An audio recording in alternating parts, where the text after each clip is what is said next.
Yeşaya 23-cü fəsil. Sur şəhəri barəsində görüntü. Sur barəsində xəbərdarlıq. Ey Tarşiş gəmiləri, fəryad eləyin.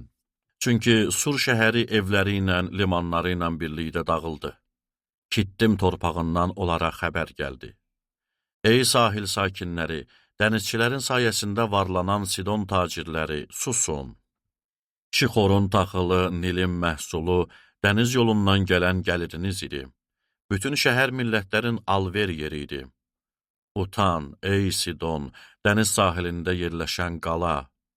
Çünki dəniz belə deyir, mən heç doğuş ağrısı çəkmədim, doğmadım, nə oğlanlar yetişdirdim, nə də qızlar böyütdüm. Sur haqqında xəbər Misrə çatanda, Misirlilərin ürəkləri üzüləcək. Ey sahil sakinləri, Tarşişə doğru gedin, fəryad eləyin.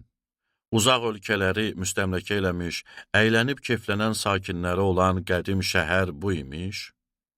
Taclar geyindirən Sura qarşı bunları kim hazırladı?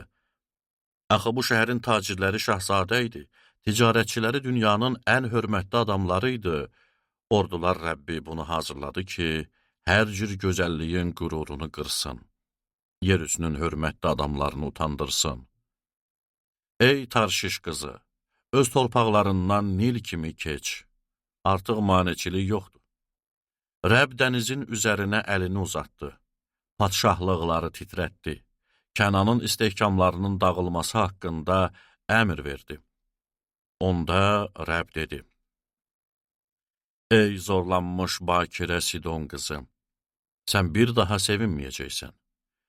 Qalx, Kittimə yollan, amma orada da canına rahatlıq tapmayacaqsan. Xaldey ölkəsinə bax, o xalq artıq yoxdur. Aşşurlular o ölkəni vəhşi heyvanların məskəninə döndərdi. Onlar hücum eləmək üçün qüllələri dikdi, sarayları dağıtdılar, bu diyarı viranəliyə çevirdi. Fəryad eləyin, ey Tarşiş gəmiləri, çünki istehkamınız dağılıb. Bundan sonra Sur şəhəri 70 il ərzində bir padşahın ömrü qədər unudulacaq. 70 il keçdikdən sonra Surun da başına fahişə qadın üçün bəstələnmiş nəğmədə yazılanlar gələcək. Ey unudulmuş fahişə, əlinə bir çəng al, şəhəri dolan. Gözəl havalar çal, çoxlu nəğmələr oxu, qoy səni yada salsınlar. 70-ci ilin sonunda Rəbb Sur şəhərini yada salacaq. Bu şəhər yenə də ticarətə başlayacaq. Dünyanın bütün padşahlıqları ilə fahişəlik eləyəcək. Amma Surun ticarətdən gələn gəliri Rəbbə həsr olunacaq. Ticarətdən qazanılmış pullar xəzinələrə qoyulmayacaq, gizlədilməyəcək. Bu gəlir Rəbbin hüzurunda gəzən adamların yeməyini və gözəl geyimini təmin eləyəcək.